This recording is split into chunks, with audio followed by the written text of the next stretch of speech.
Apa jenengan ora iso tak gawe alus apa piye? Njaluk kasar apa piye? Loh aku malah seneng. Lah ya nek kasar yo ngene nek ora gelem rene lho. Kurawa jodoh keker ya. Lah nampa piye? Dirasake dhisik. Aja ngomong menimoh nek ora ngrasake. Memangnya aku apa? Koki. Ya, aku padake panganan ra apa-apa. Tak dulit kowe. Duliten ndi milih mang tulis.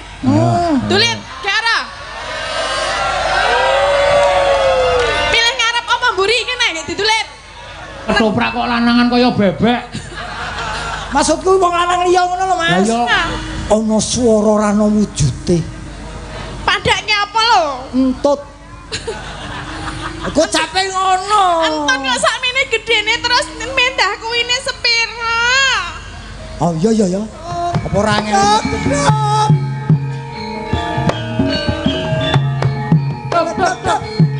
Rek. Den Mas Broto. Oh tak pangan tenan kowe.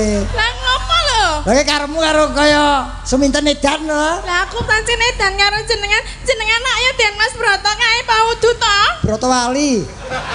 Nadian Brotowali ra apa-apa, nadian to cilik kaya ngene ya aku dolan. Ya cilik lah sing ketok sebagian ono sing gedhe. Heeh, ndase. Lah sing gedhe apane? Mau kasar kowe. Oh sing gedhe ndase jare. Aku tidak. Aku mau delok sing gedhe. Ini buat ibu yang di rumah.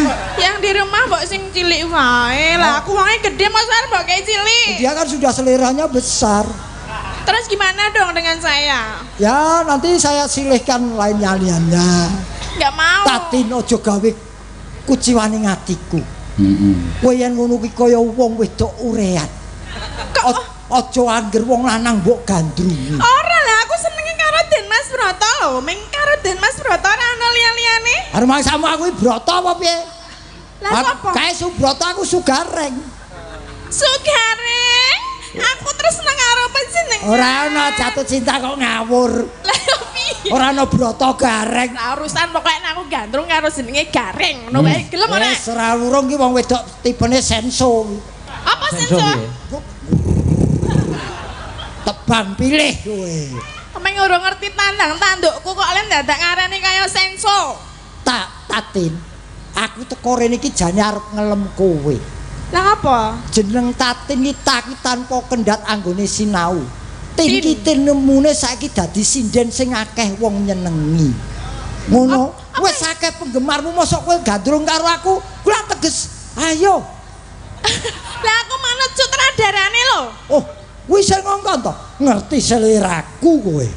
Ngerti seleramu piye? Lah kuwi kon gandrung karo aku iki tegese kan ngerti seleraku. Lah ya wong sampean ki ketop wayang wong dadi. Sampean ki dadi Gareng ki ora mung setahun 2 tahun. Gareng Sriwedari kae. Oh kok Sriwedari ndi? Ngendi? Aku Ngesti Pendowo. Ngesti Pendowo kae sapa? Mindah statusku. Gareng Ngesti Pendowo ki mung sampean. Gareng ning alas-alas sing wewe iki mung sampean. Kae Gareng Pung. Bareng wayang wong padake Gareng Pung. Dadi ki Gareng ki wis coba nek saiki ngetoprak iso ora? Yo capet-capet wong biyen yo sok ngetoprak. Nah. Mula ladenono Tatin kuwi. Iya, aja dadi atimu. Den Mas Broto. Mas. Aku ki wis tresna tenan lho karo panjenengan. Aja kaya ngono suminten. Lah kenging menapa to Den Mas? Dipirsani piyayi akeh ngene lak yo saru. Mbok mboten sanggatekke liya-liyane anane ming kula karo panjenengan. Lho aku mesti yo nggatekke sing nonton wong sing nyangoni yo kono kok. Lah ya nek saiki wak jenenge wong tresna ya ora peduli, penonton ora peduli apa-apa. Ning ngeling ngomong kudratmu ki sebagai wanita. Minangka wanita kudu iso ditata aja grusah-grusu. Lah apa nek wong jenenge tresna iso ditata? Iso ditata? Kuwi urusane karo ati lho. Ngomong ah. Urusane karo ati kene iki, nek ngerti ati. Karo bojoku galak iki, Mas. Ya ora apa-apa, suminten ki ya pancen cantas ngono kuwi kok. Lah jenengan ki gelem ora karo aku? Sorry, Jawabane ming loro. apa? Gelem karo gelem. Wah. Ajak bubrah iki. Bubrah piye to? Ora iso. Ora iso serbabe apa? Kowe golek lanangan liyane wae. Aku ora seneng karo lanangan wong Mbok liya ora ora seneng. golek wong lanang liya kok Wong bakal. lanang liya akeh sing luwih gagah luwih bagus. Kenapa kok kowe ngarah aku ki ono apa? Jenenge tresno iki ora ndelok bagus, ora ndelok wonge putih, ora ndelok. Oh, ndelok arep. Nah diantar jenengan rupane kaya ngene nek tresno arep piye? Ya ora ngrupak-rupake to. Lah ya piye? Ya rupaku ala ning ana aurane. Lah ya aurane kuwi Ora suminten. Aku ora iso ngladeni sliramu. piye? Ning ndi bocahe? Lho, Aku nang kene Den Mas panjenengan ngopo? Sampeyan gedene kaya ora weruh lho. aku ki yen wis ora tresno nadyan gedene sak gunung anakan ora katon ning telapukan. Mergane ngopo nek ora tresno mbok dijelaske? Kowe lak ngerti dhewe. Aku Apa? kok sampe aku ngopo iki? Mas Subroto wis dibojo ya? Wis karo cempluk. Wis jarene Mas Eno wis dibojo. Bojone jenenge sapa? Cempluk. Cempluk karo aku ayu ndi? Ayo ndelok, engko tangi turu kuwi ayu ndi? Aku tentang anggo tangi turu. Wong wedok iki ketok ayu lan orane yen rikala tangi turu, polos. Sing ngomong sapa? Iki. Terus aku mau jajal aku mbak aku turun dhisik. Ayo dicoba turun dhisik karo jenengan. Lah mbok iya. Lah mbok iya. Ora iso kowe karo aku lak dudu musime. Musim apa? Apa kuwi? Murim. Mau kreme kok musime. Musim. Rasa saya kan rasa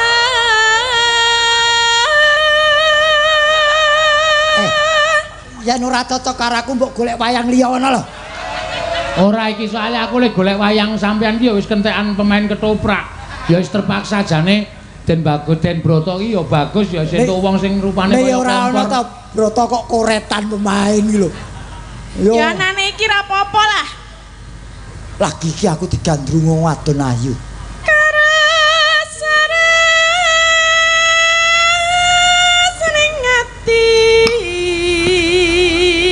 Engko tibake liwung ya, Din. Kok sak tiba-tibane aku tiba karo iki sing penting. Aku tok mbleki iso modar tenan ku. Ya ora mau urut dijajal kok ya Den Mas, mbok nek bobok kan ora ya nek semaput ya. Aja ganggu aku, iki cedhak wis matlit lho. Lah ngapa? Akeh sing kosong. Terus maksudnya kan kepiye? Mengko tak jak mlaku-mlaku niti priksa. Kowe aku wis duwe bojo ya seminten. Ora peduli. Loh, lah aku ora peduli kok urip. Ya, sing penting aku tresno karo jenengan perkara jenengan arep dudu duwe bojo duwe apa? Aku sing penting tresno karo jenengan. Nek ra ati jenengan, aku tresno karo kowe. Wah, wis kelangan rokok iki. Biasane wong wedok seneng karo aku yo mung njaluk rokok tok kok. Endi rokoke ndelok rokoke? Urung entuk Yang duwene apa? Mau entuk sak bos gawa kae kabeh.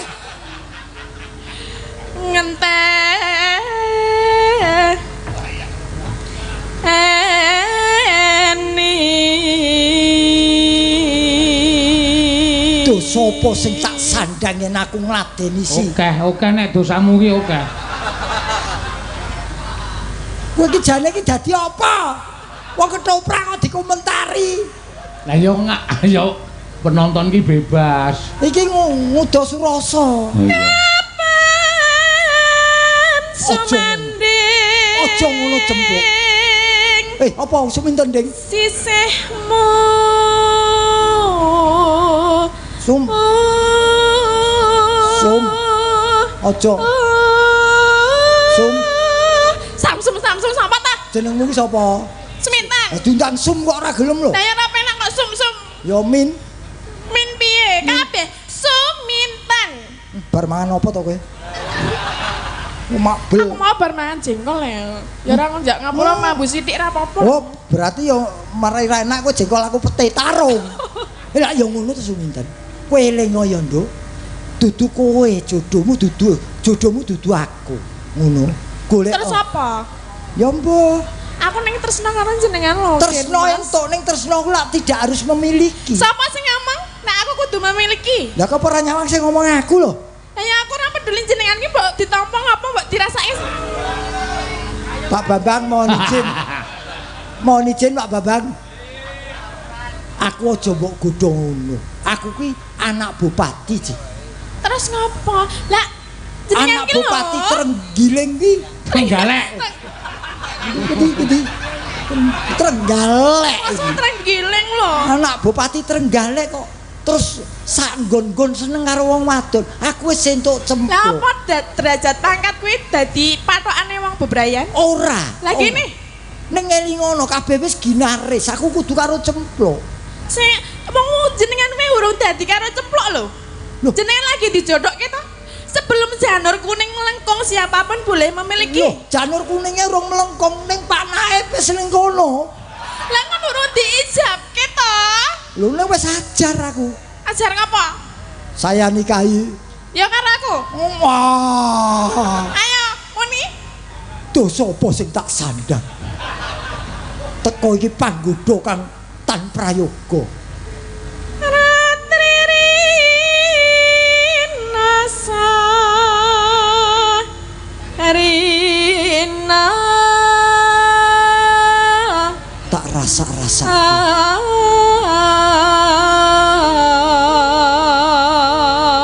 Tak rasa-rasake, tak gagas, tak penggalih, tak pikir.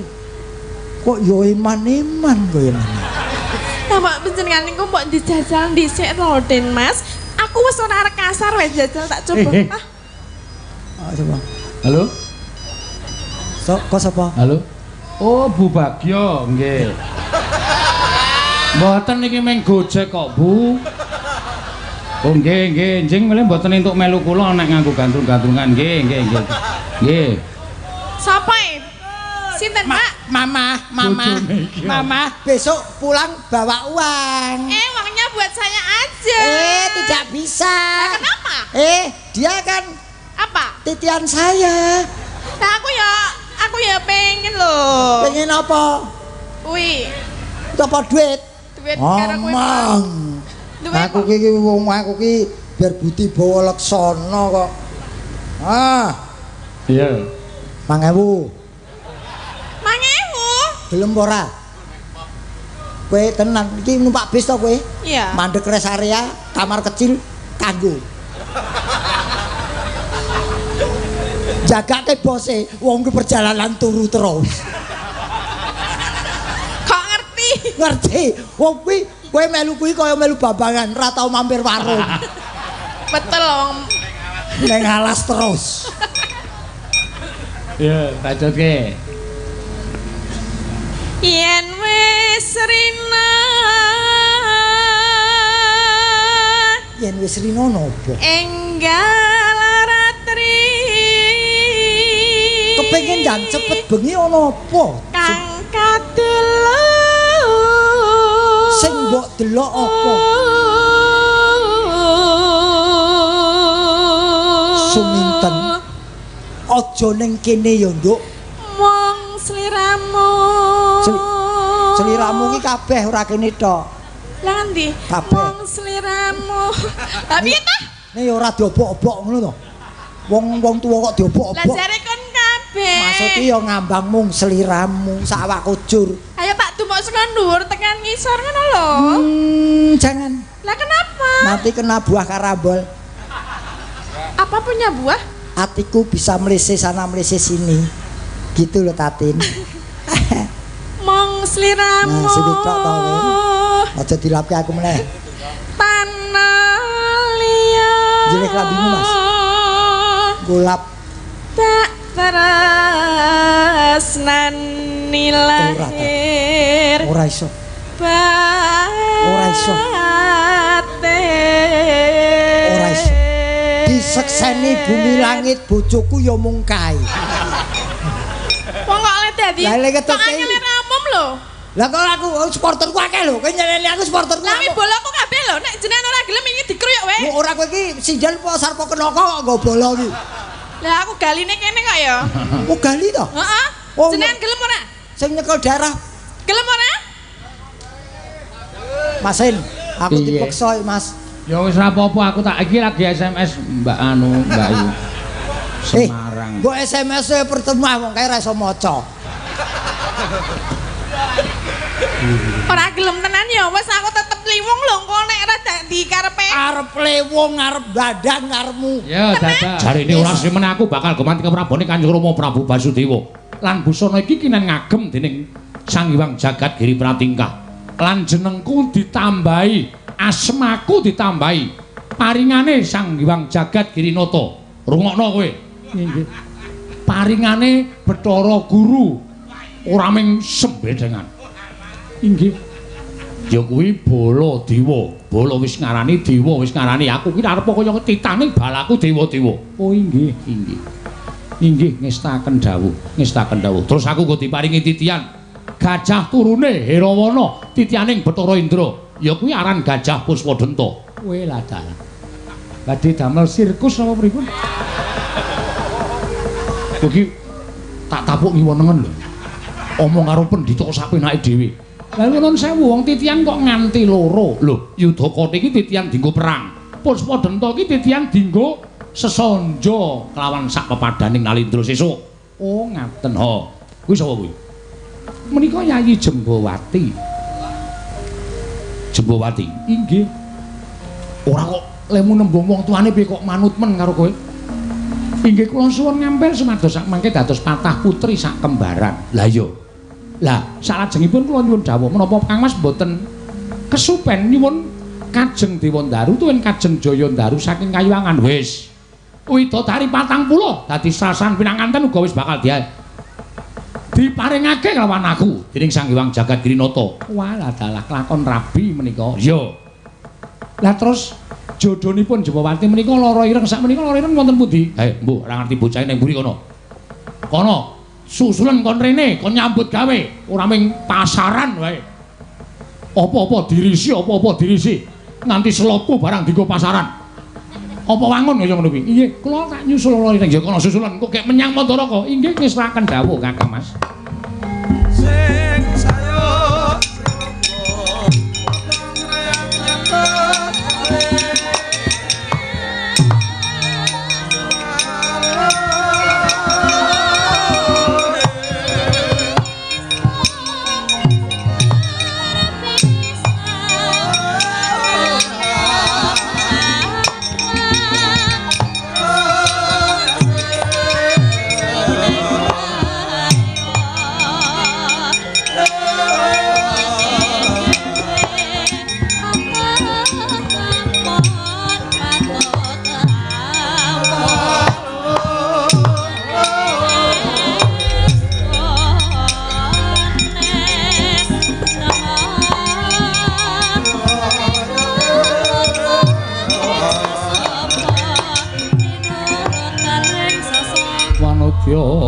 Yutama ngambar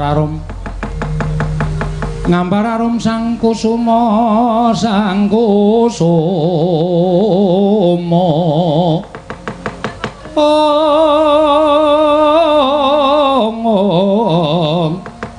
gembrang-gembrang yen ngandika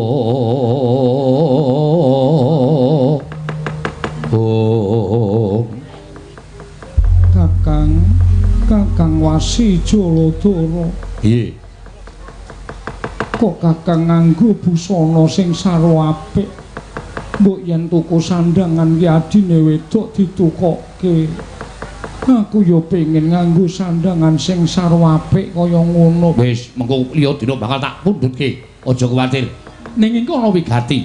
Sartana rembug ingkang Yayi kudu ngerti. Rembug apa? Kowe tak dadekke patah sak kembaran. Ya kuwi karo Yayi Jembawati. Banjur patah sak kembaran mau bakal menyang endi sawane negara Mandaraka. Supaya kelakon panjenenganipun Kakang dhaup karo calon mbakyumu ya kuwi Dewi Rawati. Ya yen pancen kaya ngono aku mengkari manut. Narayana, wonten dawuh kabeh wis komplit. Ya mengisi ana siji petunganku. Petangan menapa? Kakang Mremban, petunganku waranggana ingkang suarane apik iki le golek menyang endi? Le golek menyang endi coba? Monggo kuwi kudu ngendikaning Paman Prabu Salya ing Mandaraka, kudu ana sastran wujude waranggana ingkang suarane becik, suarane apik. Iki lar golek nendi? Narayana, iya. Kula nuwun sewu kula piyambak nggih mboten mangertos. Lah badhe wonten pundi? Kowe sing biasane sok golek penyanyi. Kula mboten nate. Ah, kowe iki aja sok ngapusi. Kowe iki pinter kowe iki. Kowe iki pinter ngendang ya pinter golek sinden kowe. Kira-kira ana sing motok sithik mesti wah wis polahmu ora karo-karuan. Nggih. Ayo kono golek, kosek-kosek menengo. Menengo ana ya.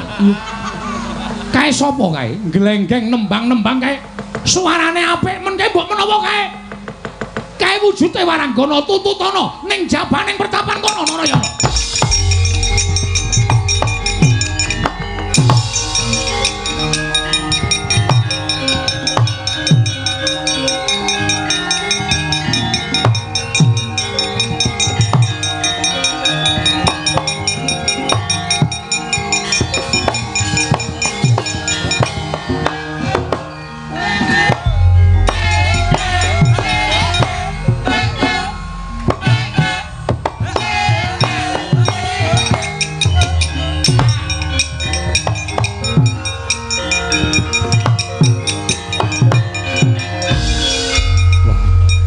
Kok sajake kementrelen iki.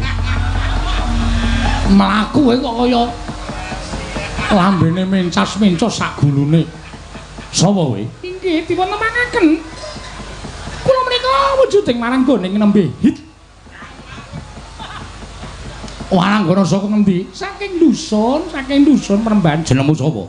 Nami kula Endang Werdiningsih. Endang Werdiningsih. Inggih, kasinggihan mekaten.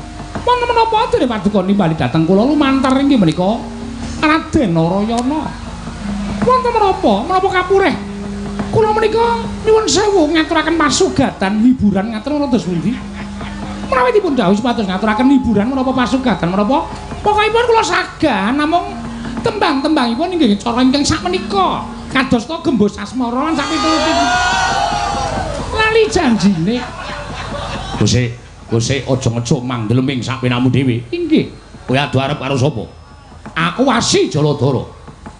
Iki pertapan Ngrewantaka ora sak penakmu dhewe. Inggih, ngestaken dawuh badhe kaduhan menapa? Ya mengko gampang. Yen perlaku tok kon nanggap kowe 7 dina 7 bengi bakal tak tanggap. Ning kowe kudu gelem bantu aku. Panjenengane paringipun? Aku arep rabi karo putri Mandaraka. Mongko patah putri loro sak kembaran ingkang padha ngasta kajeng Dewandara lan Jayandara wis padha ana. Sasran wujude widodari cacah 40 ya wis ana. Mongko kudu ana waranggana ingkang becik suarane. Kira-kira nek kowe tak jaluki tulung supaya dadi sasran mantenan piye? Tobat. Sagah kula sagah. Inggih menika nyuwun sewu setunggal jamipun kalih dosa. 20. Inggih. Menika kula sampun nembang menapa kemawon. Iya. Menapa saking mriki dumugi negari Mandaraka kedah nembang. Oh, ora sah. Mengko tak tanggap dhewe. Oh, inggih, ngestaken dawuh. Sri Uning mesti katuban. Ya wis apik suaramu. Inggih. Narayana, wonten dawuh. Kaya cenges-cenges apa? Ya mboten menapa-menapa. Namung nyumurupi dhateng kawontenanipun Werdiningsih menika kok raos kula menika kepengin gumujeng. Ora ngecek karo pun Kakang. Mboten.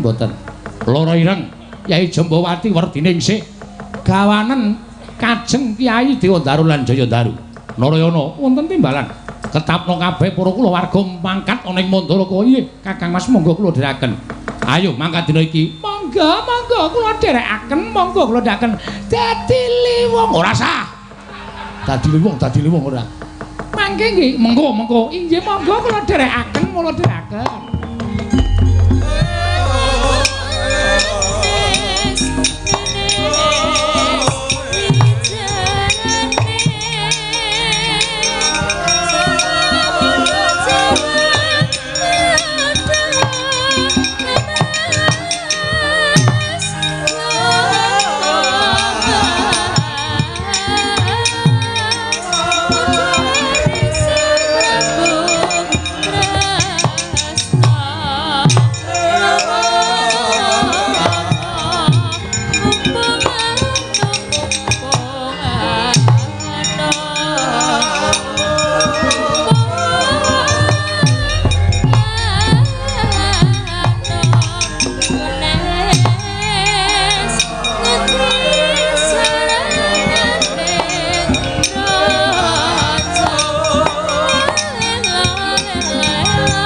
sing sang mangkat kurdaka tekaping iri ka sang pinarwasa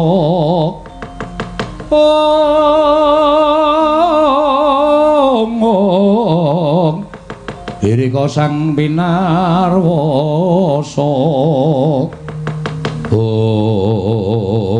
iladalah jagat dewa bathur ya jagat pangestumpur mboten mangling menika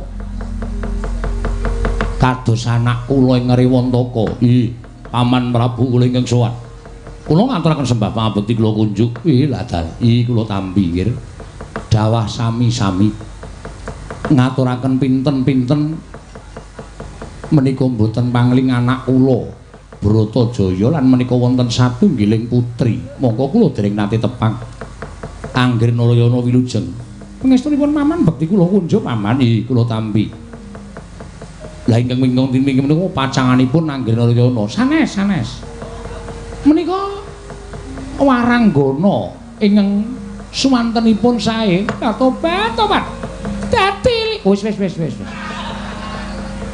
Nek kula nembang benjang menapa wis mengko-mengko ana wayahe nembang ora usah kuwatir ana wayahe nembang. Kowe nganggo lenga apa to? Inggih. Menika minyak wangi. Wambune kok kaya ngene. Sindun kok prenguse ora jamak-jamak. Inggih ngestaken dawuh. Kok ngestaken dawuh arep ngapa? Inggih. Lajeng keparengipun Paman menapa ing sampun dipun aturaken dening kadang kula Yai Rukmarata pangandikanipun Paman Prabu Salya. Sak mangke sampun kula aturaken menika patah putri gunung kalih inggih menika pun lara ireng kaliyan pun Jembawati ugi sampun namangku wujudipun Kajeng Dewandaru lan Jayandaru menika waranggana ingkang suwantenipun sae ingkang dipun suwun dening Kanjeng Paman Prabu Mandaraka minangka sasran pinanganten lan monggo kula aturi nyestitekaken wonten ing Jawi kula aturi mas paosaken ingkang kanthi permana widodari cacah kawanda sampun kula aturaken kula nyuwun panjenenganipun Paman Prabu Mandaraka wiladalah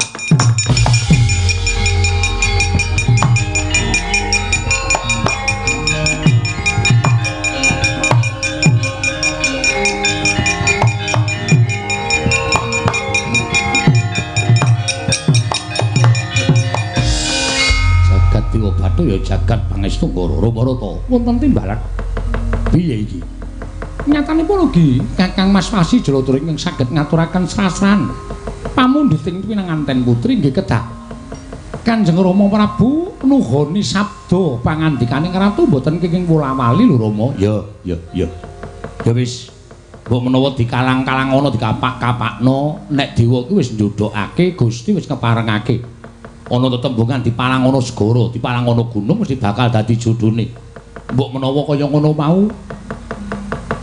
us nemai marang panjenengan ingsun mekaten Kanjeng Rama nggih wonten dawuh sedaya sampun rampit lan sampun komplit mboten wonten ingkang cicil ingkang pamaning Mandaraka mboten badhe anyelet menawi sampun kula aturaken dhateng jengandika Angger Kakrasana bila ingkang sak mangke monggo kula panggihaken kalawan anak kula Irawati wonten salebeting taman sarta badhepun seksekaken dening Sangya Para Sepuh ing mapan wonten negari Mandaraka jengandika Angger Kakrasana inggih wasi Jalatura ingkang menang amengku garwa anak kula pun Irawati. Ayo matur sembah nuwun Paman Prabu. Oh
nuwun.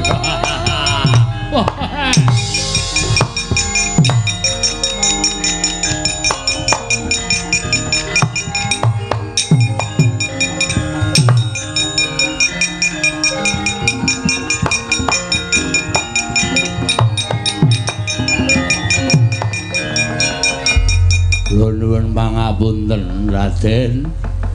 Kula ingkang sowan. Lho, Prakuta iki. Ana apa kesuwen Ndoraka? Dipun utus ingkang Rama sinuwun Prabu Basudewa. Wanter ngendikanipun ingkang Rama, kula dipun utus sumusu wonten ing Mandharaka awit ingkang Rama sampun midhanget kabar ingkang sumebar warata. Bilajeng andika Angger Kakrasana inggih Raden Kakrasana sampun saged kasempatan nyeti dhateng sekaring kedaton ing Mandharaka Dewi Orawati. Dumuli kula dipun utus sumusul dhateng negaring Mandharaka. Ana apa lan ana timbalan apa saka Kanjeng Rama Prabu Basudewa? Ndadosna ing kamuningan. Ingkang Rama sampun badhe lerek keprabon jengandika ingkang kedah gumanti keprabonipun ingkang Rama jumeneng nata wonten negaring Mandura sinuwun. Welata.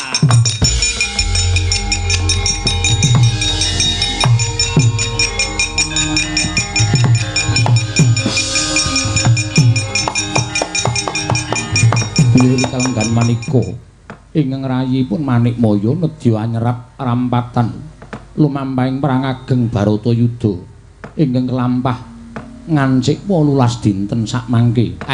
Inggih. Malah kula sampun nyaketaken sowanipun penyarian supados anyerap jangka ingkang badhe lumampah wonten ing Baratayuda sarta senopati ngedah perang tanding madyaning perang suci Baratayuda. Menika langkung prayogi.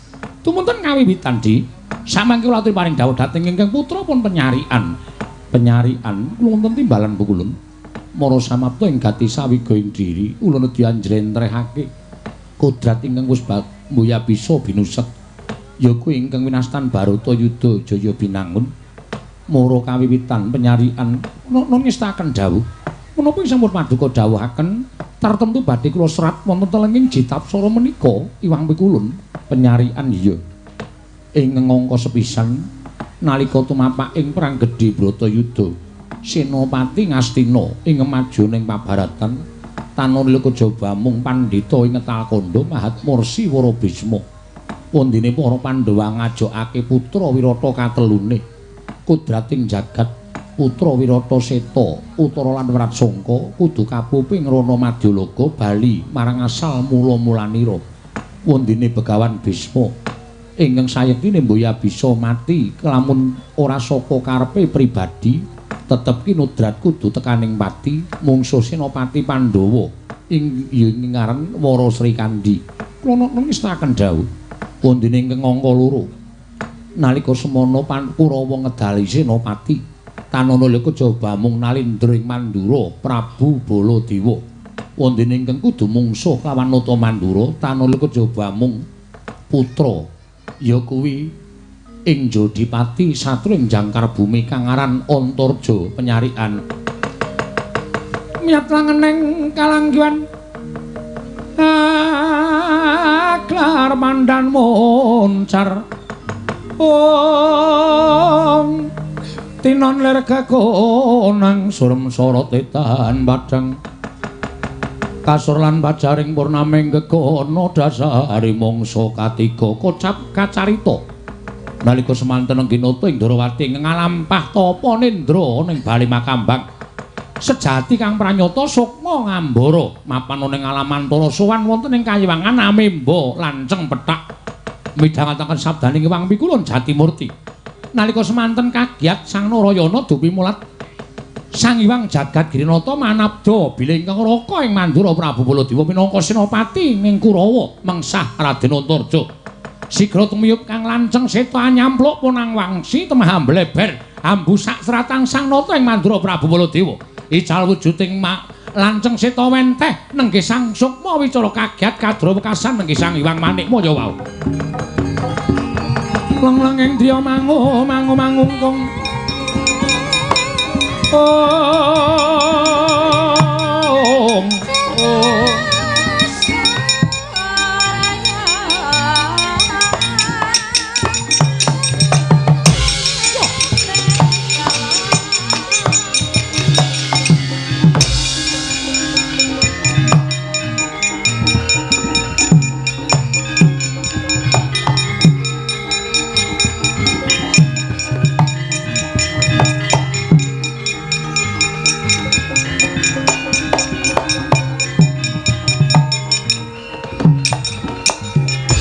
Redo mangawur-awur murahan tengaraning ajurit gong maguru gongso tetekaya butulawur pandriting turangga hesti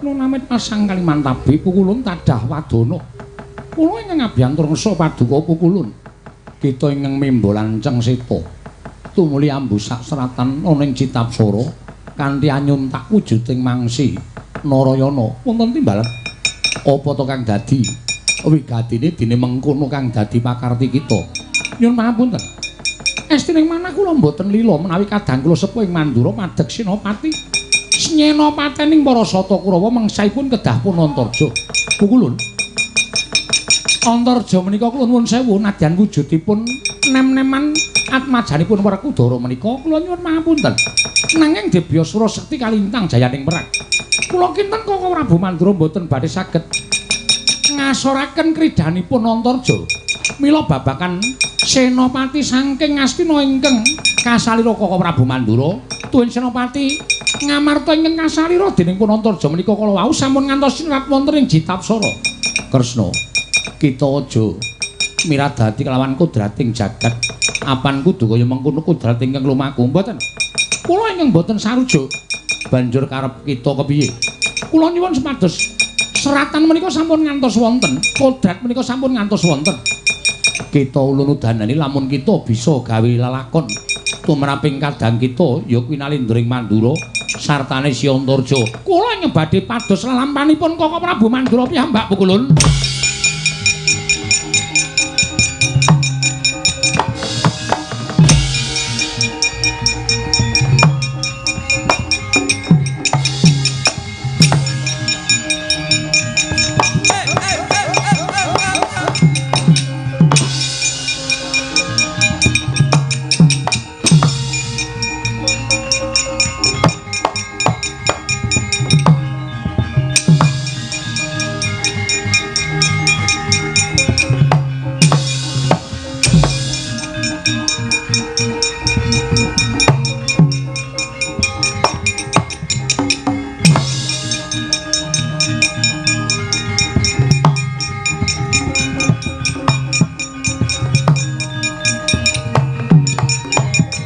Astina Maha Prabu Duryudana alon mangandika duwarining sun Werkudara den kaparenggene Koko Prabu wonten dawuh Yai kabar ingkang sumebar Koko Prabu Ndarawati nglampahi tapa mangambang wonten ing Balikambang sinten ingkang saged amungu kasutapanipun Koko Prabu Ndawaraka menika badhe cinadhang unggul wonten ing Bratayuda Jaya Pinangun Koko Prabu Ndarawati menika kapernah kadang tarunanipun Koko Prabu Mandura menawi jengandika Koko Prabu menika saestu tresna dhateng ngrayipun Duryudana kula kinten jengandika Koko Prabu sagah amungu nendranipun Koko Prabu Ndarawati lenggah prayogi Yai Prabu Ndarawati aku ingkang prapta kowe wungu saka nendramu Yai Prabu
Mugi andados ing kamuningan ingkang rayi ngamarta ingkang abiyantara.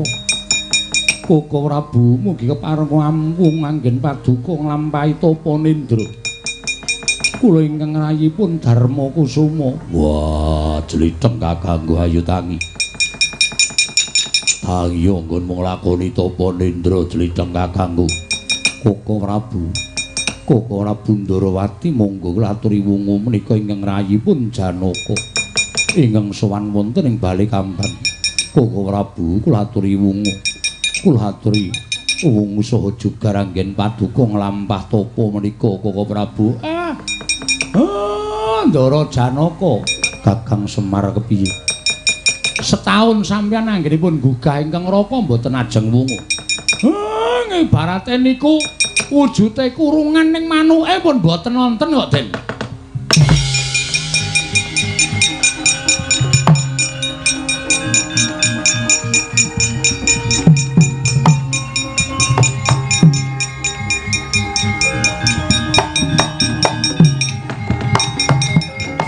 Sigra yayah nyendal tali wangsul Sang Arjuna. Ngraga sukma dedel ngawiyat ngambah alamantara. Kondur wonten raganipun Sang Arjuna miwah nata Dwarawati. Nalika semanten sigra wungu saking nendra bombong tyasing para Pandhawa wau.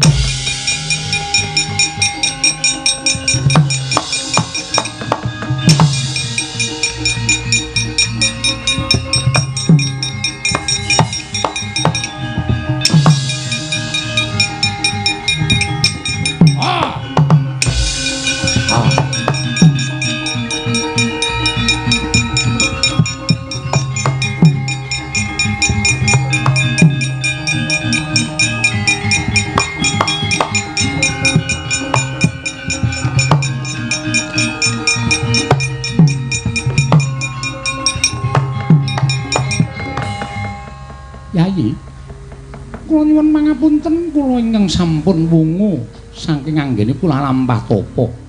Koko Prabu ngaturaken panuwun ingkang tanpa pepindhan. Yayi Arjuna wonten maring adhawu. Siadi ingkang sumusul kelawan pun Kakang saka ing alamantara. Inggih Koko Prabu, arepe jlitheng kakangku apa? Werkudara. Nggih. Niti priksa ingkang bakal lakon tegese piye? Jangkaning jagat ing nastan Bratayuda Jaya Binangun. Dina samengko pun Kakang musa entuk ya kuwi Werda Jangka Bratayuda kang aran Jitapsara. Kanipun Kakang wis bisa ngasta wujuding Baka Jitapsara pun Kakang ngerti marang lakuning Bratayuda. Wah, syukur yen to pancen kaya mengkono. Aku melu seneng Kresna kakangku. Pun Kakang ingkang bakal tansah angampingi marang para Pandhawa jer Pandhawa ingkang bisa njugarake kasutamanipun Kakang saka alaku tapa nindra mau. Wah, Kresna kakangku iya. Yayi Prabu Ndarawati.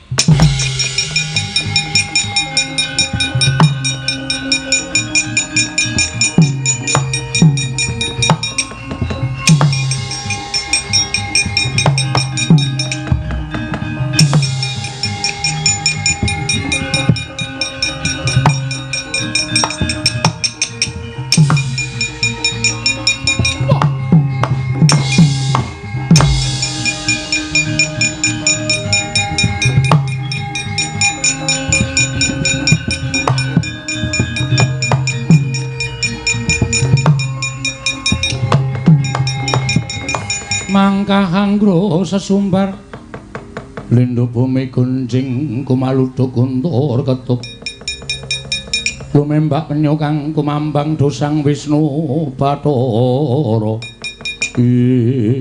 Kresna kula wonten maring adhawu. Lah kok Siadi wis wungu saka nggone nglakoni tapa nindra? Iki kasinggihan mekaten Koko Prabu. Kula sampun maripun anggenipun lampah nindra wonten ing bali Makambang. Monggo pun Kakang diutus dening Yayi Prabu Diridara supaya mungu lawan kasutapaning Yayi Prabu Ndarawati. Lah kok dadi Siadi wis mungu saka nggone nglakoni tapa iki mau sing bisa njugarake kasutapaning Yayi Kresna sapa? Inggih kadang-kadang kula para Pandhawa ora. Wah, dalah karepe dhewe.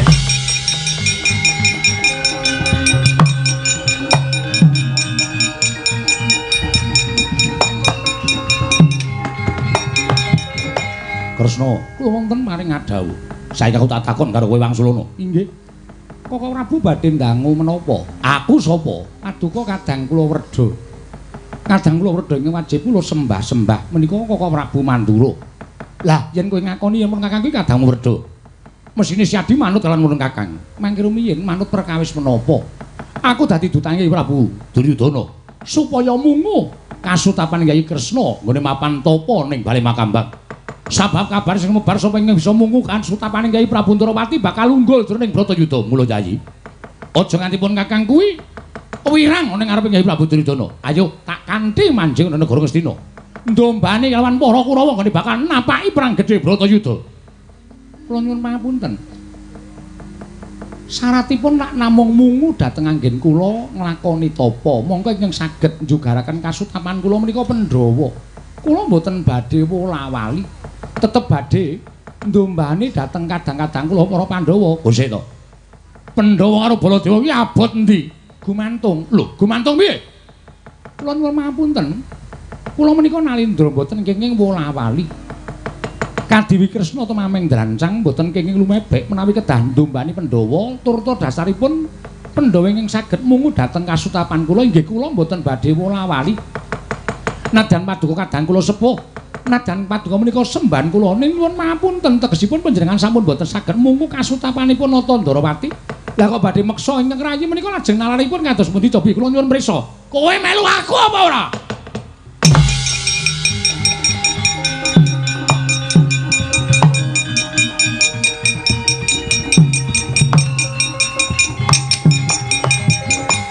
Wis saiki ngene, ora sakekan gunung tanpa guna.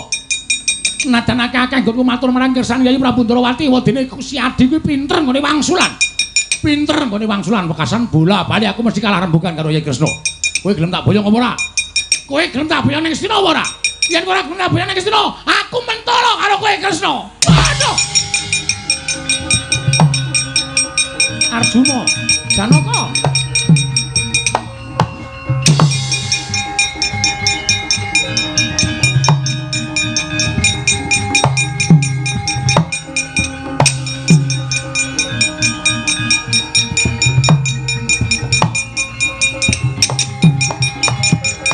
Setan kuku karepe dhewe. Janoy, dasar para nyata Kakang Baladewa. Lho, nungkak krama karo aku. Ora perlu tak ajeni. Dasare kuwi bakal meksa kalawan Koko Prabu Ndrawati. Kena mboyong Koko Prabu Ndrawati. Nang ayu bandanen Janaka sempalan pundak kiwa lan tengene. Apa kaya ngono kuwi pakartine Ratu Mandura. Ingkang nerak pacak nerajang perbatang sing iso mungu Koko Prabu ki para Pandhawa. Aja ngesuk-esuk karo kabejaning para Pandhawa. Ora gelem bali ana wong tuwa diwaneni bocah. Wah, iblis sangat kowe. Kuku ngarepe dhewe. Wah, mati. Oh. Aduh. Wah. Oh.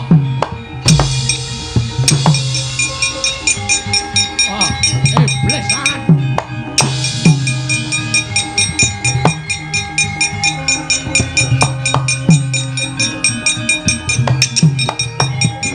Rayane binatang menungso jajalan. Wah, Janaka sok ngewah-ewahke. Mani karo pun Kakang. Kowe wani karo Nata Mandura Prabu Baladewa. Kepeksane aku tegel karo kowe celorong nenggala ora jeblok Caca Mojo tuntas Nata Mandura, Pak. Wah!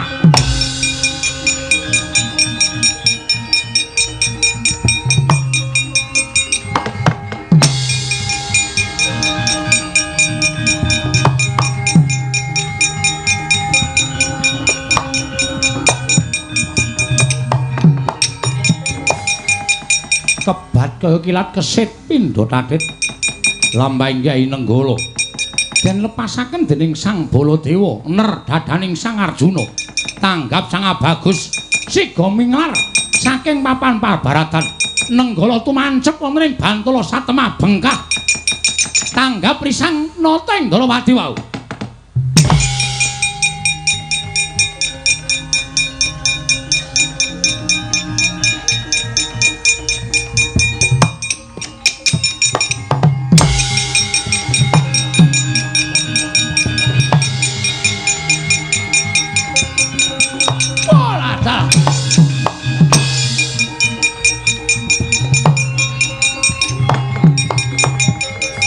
Endo kowe keparat upama ora ndem mesti tekane pati kowe.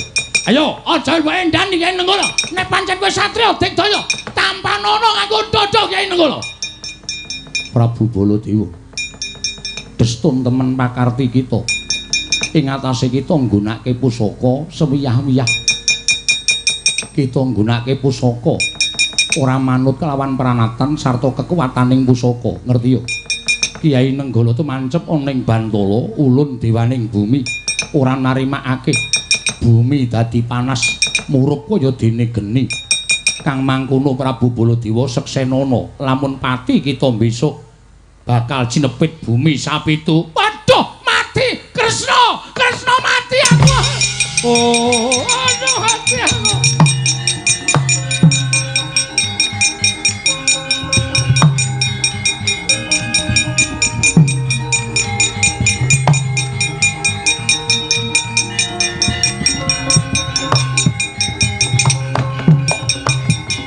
Waduh, Kresna mati aku, Kresna.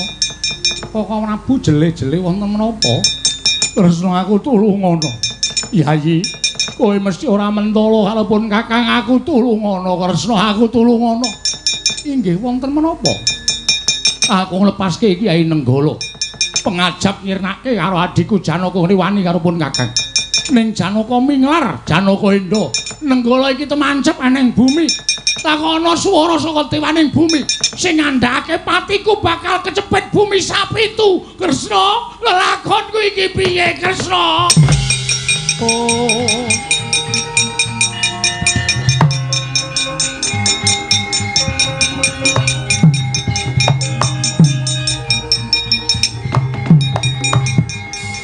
Koko Prabu, Kyai Nenggala menika pusaka kadewatan. Mboten saged dipun ginakaken sak kersanipun Koko Prabu, kedah sak traju, sak bobot menawi kedah nyirnakaken dhateng mangsaipun. Iya, iya. Lah aku kudu piye? Aku kudu piye, Kresna? Aku matiku bakal ngrekoso sesuk. Samenika ngatun kemawon. Tiyang gadhahi kelepatan menika kedah dipun tebus. Nebuse piye?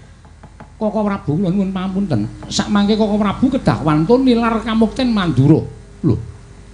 Nilar Kamukten Mandura? Inggih. Lah Mandura terus piye kahanane?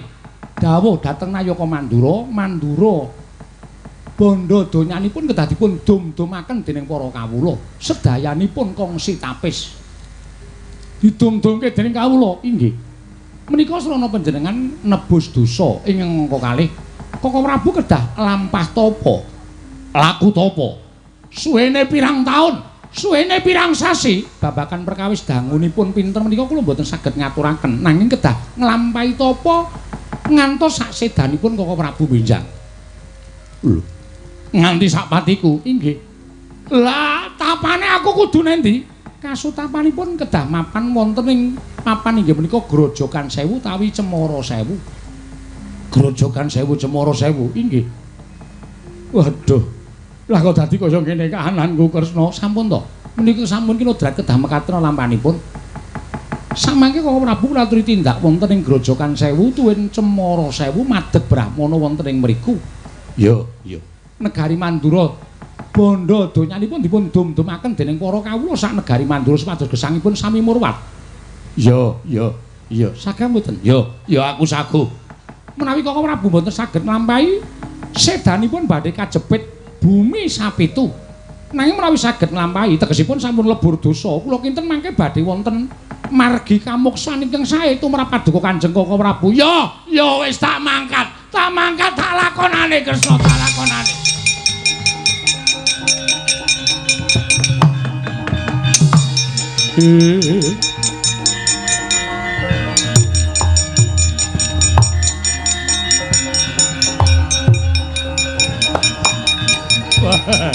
Wonten jawuh sinuwun.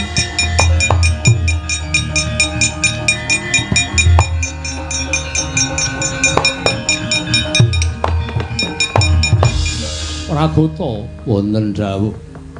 Dadi mangsa iki kowe kudu pisah karo aku Pragota. Lho, pisah pripun? Kula menika rangka panjenengan. Pragota kowe yen tak critani lelakonku. Mesti mung muspra tanpa guna jeruk ora bakal bisa mbantu aku apa-apa yen ora aku dhewe ingkang nglakoni. Nggih. Lah pripun? Kowe Balya. Wangsul yo. Balya klumpukna kawula sak negara Mandura. Bandha donya Mandura domna marang para kawula kabeh. Oh nggih. Lah panjenengan badhe tindak pundi? Panjenengan menapa mboten kundur wonten negari Mandura? Sinuwun Pragata. Wiwit dina iki aku ora bakal mapan ning saben-saben negara Mandura. Mergo aku kudu nebus dosaku lawan dewaning bumi ingkang wis kena daya kekuwataning Kyai Nenggala. Aku kudu nglakoni tapa nganti sak patiku sesuk Pragata. Wah, lah pripun ya?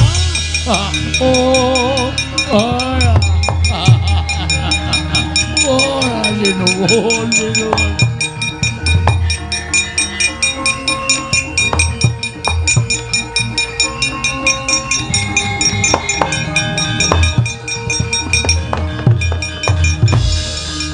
Ora kok kados mengkaten. Lajeng kula kados pundi? Wis. Muktimu karo aku ya mung cukup tekan semene. Saiki urip dhewe-dhewe. Golek pepadhange ati dhewe-dhewe Balya. Aja ngrendheti niatku ngono bakal manjing dadi pendhita, manjing kasutapanku. Nggih. Aja ning sisa. Kabeh Bandha Mandura domna dening para kawula sanegara Mandura. Nggih, nyuwun pamit. Namun dherekaken sugeng tindak paduka. Mugi-mugi sami-sami pikantuk pepadhang. Wis Balya Pragata ngesaken rawuh.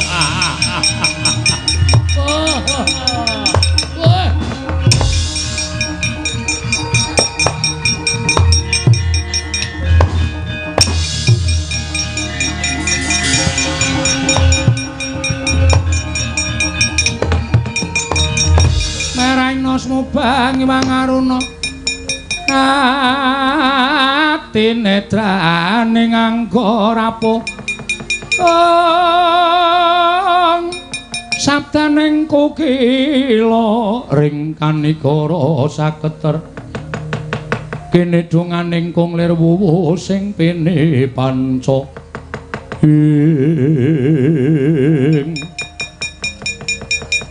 lumereking wanci dina gumanti sasi gumanti taun nalika semanten wis lumampah perang ageng Bratayuda jaya binangun Kurawa tumpes kelor datanpa sisa lebuna teng Astina Prabu Duryudana ugi gugur madyaning Rana Madyalaga Pandhawa boyong wonten negari Ngastina nalika semanten nata Prabu Puntadewa sigra madheg nalendra jejuluk Sang Nata Prabu Kalimataya anyareng ileng punang jabang bayi turasing sawarga Raden Abimanyu nenggih Raden Paripurna ya Raden Parikesit Sang Nata Prabu Kalimataya sigra lengser keprabon ing cipta sidya menengaken ingkang mayah Prabu Parikesit jumeneng nata wonten negari Ngastina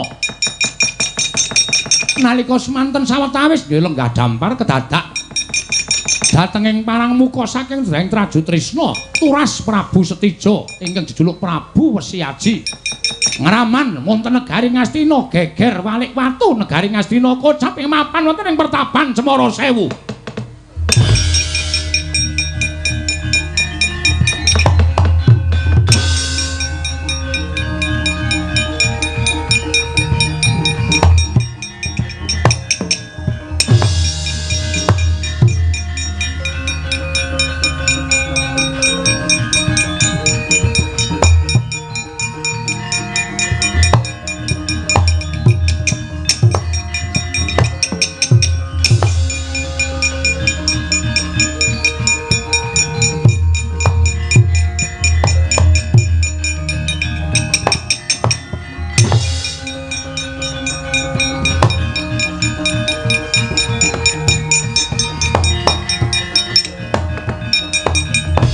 Kunjang kanjeng langit kelap-kelapaton lir kincanging risang mawe gandrung ing Joko wonten dawuh penemban suwe pertapan Grojogan Sewu kene ora ana wong ingkang wani sowan lha kok iki neng nom-noman iki sapa iki nyuwun mapunten kula piyambak dereng mangertos mugi pareng wani bali dhateng swanipun nem-neman menika wa.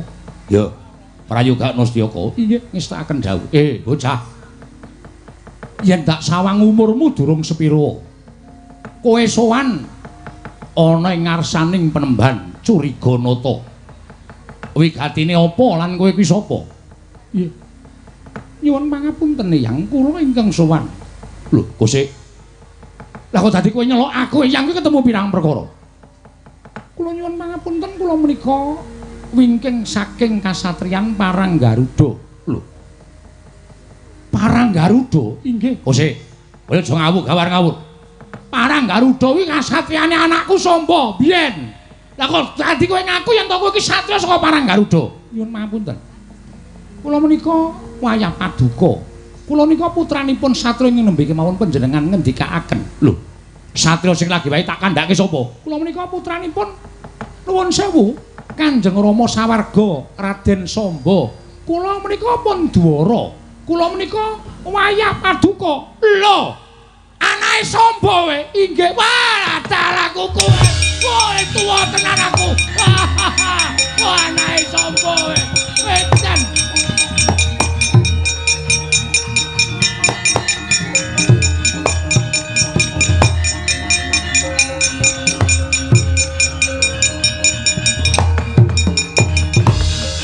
Wah, ketemu putuku dhewe. Samba wis mati suwe banget nalika perang Gojalisota. Lah saiki wis puputu semene gedene, putuku wis semene gedene. Inggih Kanjeng Hyang. Gusik, jenengmu mau sapa? Kula pun Dwara. Dwara, inggih kasinggihan mekaten. Ingkang wayah pun Dwara. Lah kok dadi kowe sowan meneh ngopo? Enek wigati apa? Nyuwun pangapunten kula menika dipun utus Nalendra ing Ngastina. Lho, Ratu Ngastina? Inggih. Kyai Prabu Duryudana sanes. Lho, dudu piye? Ingkang dados Nalendra wonten negari Ngastina menika sakmangke kadang kula pun Kyai Prabu parikesit. Lho. Parikesit? Inggih, kasinggihan mekaten. Lah Kyai Prabu Darmakusuma? Inggih sampun boten wonten. Bratayuda wis kelakon. Sampun kelampah. Sing menang endi? Ingkang menang para Pandhawa Eyang-eyang Pandhawa. Lah Pandhawa kula nyuwun mapunten Pandhawa sareng kaliyan Kanjeng Eyang Nata ing Darawati. Inggih menika Eyang Prabu Sri Bathara Kresna sakmangke sampun muksa Kanjeng Eyang. Lho, Pandhawa karo Kyai Prabu Kresna wis ora ana. Sampun mbot aku kok dhewe ning donya iki piye? Kresna. Wah, lho ati aku.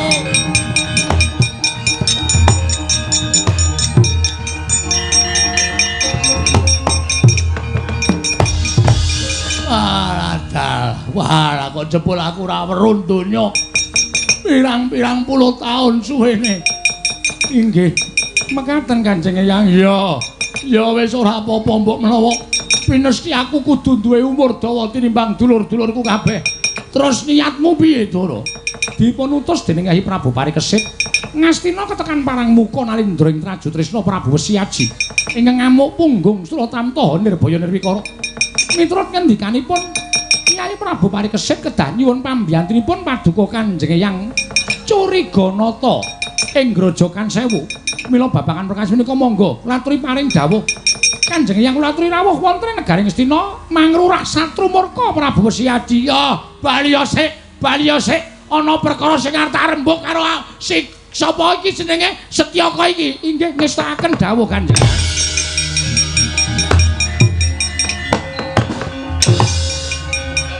Toko, wonten dawuh. Maju rene. Inggih.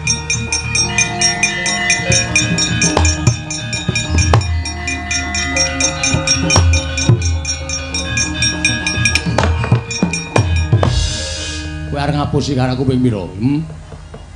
Kowe arep ngapusi karo aku ping pira? Bola-bali kowe tak takoni, Bratayuda wis dadi apa durung? Kowe muni durung. Nganti aku weruh batang gajah, batang jaran, sempalan kereta, keli ana ing Bengawan Gangga. Kowe ngandhake yen dhuwur kono keterak banjir. Akeh satu kewan kang padha tekaning pati. Akeh omah-omahe para wong Karang Pradesan sing padha rompal kaprapal. Ning tinemune kabeh mau pancen jebul sisa-sisaning perang Bratayuda. Manjen kabeh mau sesa sisaning perang Bratayuda. Kowe ngapusi karo makmu gedhe, kowe ngapusi karo wong tuamu, kowe iblis, kowe Setyaka.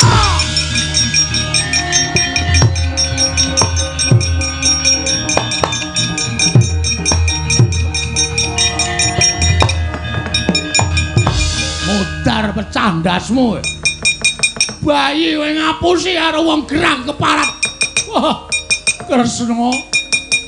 Yai Prabu Puntadewa panjenengan sampun nilar dhateng kula. Kresna kowe kok mentala ninggal karo aku. Wesi aji ayo, amuk iki Begawan Curikana ta wesi aji.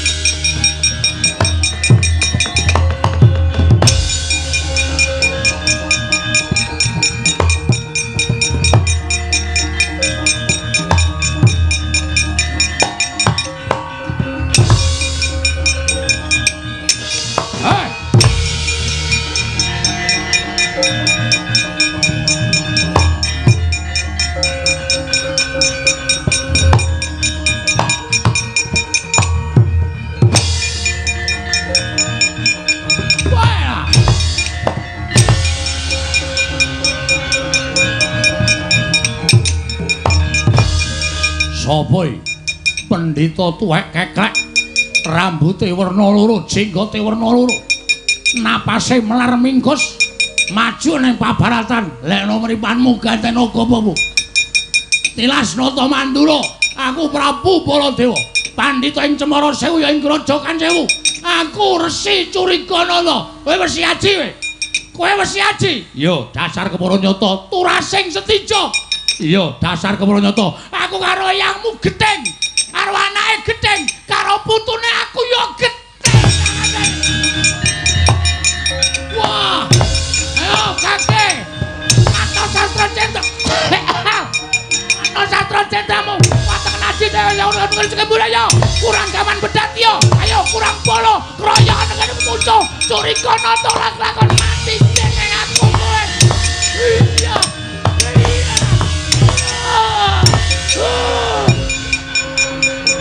Aduh, amo, ayo, amo.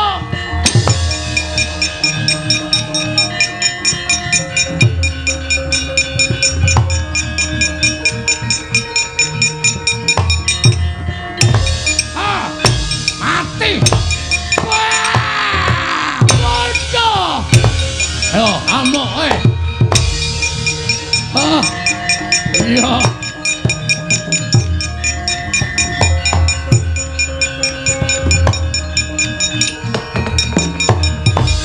Mangkahang gro sesumbar lindhu bumi kunjing kumaludha guntur ketup strayali binatang menungso tatangan panus maning jalanan rusuh tandangmu rusuh. Ha, aduh, aku kaya iso radekno mbiyen kowe. Bengoe kok rasane kaya wis mengkis-mengkis. Gugu karepe dhewe. Kowe nyokot Curikana lho. Kowe nyokot Tilas Ratu Mandura Prabu Baladewa. Wah, cocok nenggala telakmu ora mutar aja cundang Baladewa. Nenggal aku nanti mau. Mati teneng aku malah dhewe.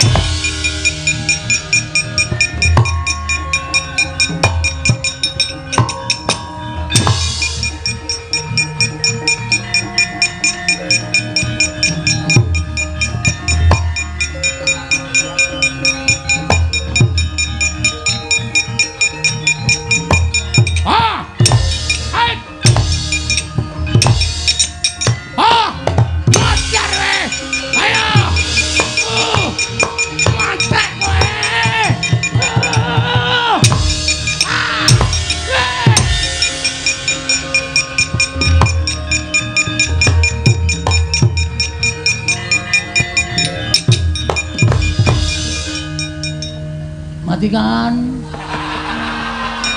Mati kowe. Padake. Waduh, untukku jiglo. Mati kowe. Musuh Baladewa ora bakal njaluk banyu legane ngatiku parat.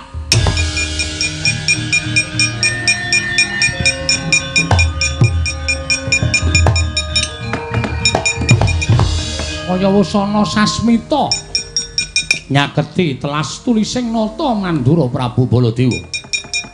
Kyai Nenggala nalika semanten ngambara ngawiyat kondur wonten ing kayiwangan kaget nata Mandura. Loh. Wadah.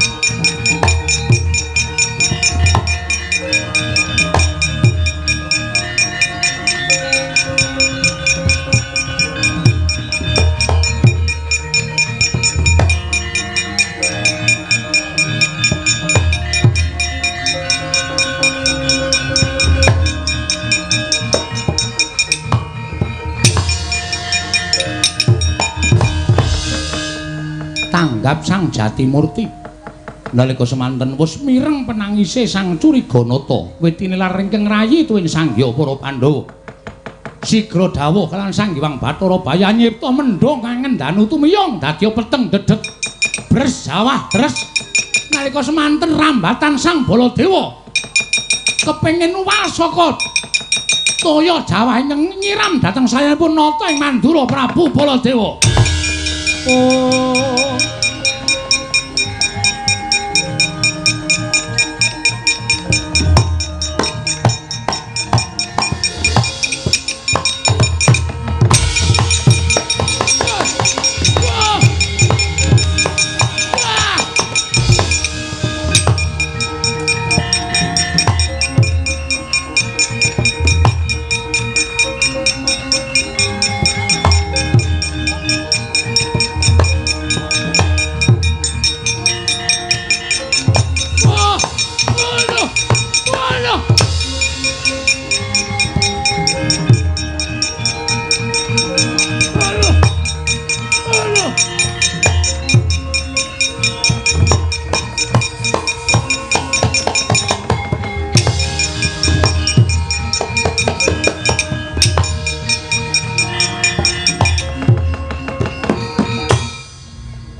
saya dangu saha cawus gawayaning Sang Baladewa ya Sang Curiganata saya katingal alum saliraning Sang Baladewa kepareng ing Jawata kaya wis telas tulising tilas nata Mandura miwah pandhita ing Cemara Sewu ya ing Grojogan Sewu kaya wis purna kewajibane nggenya gumaron ing jagat nalika semanten sigra tanggap Sang Jatimurti anuding kelawan Sang Sukma wicara nenggih sukmaning nata Ndrawati sigra methuk ing neraka kondur wonten ing kasedan jati. Oh